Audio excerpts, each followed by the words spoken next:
Hello, and welcome to our Textiles Laptop Sleeve presentation. First step is to go onto the internet and research laptop sleeves and evaluate them on their price, description, materials, good points, and bad points.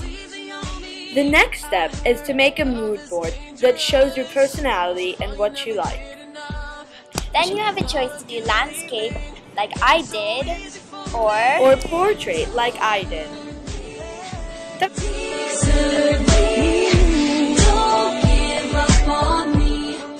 After you're done choosing which type of sleeve you would like to do, you start manufacturing. This includes stitching, adding the strap, and putting the whole piece together. After this, you can start and use Photoshop to design your design that will go onto your sleeve. Then you can print out your design using the printer and then use the printing press to put it on your laptop sleeve. The ending result should look like these.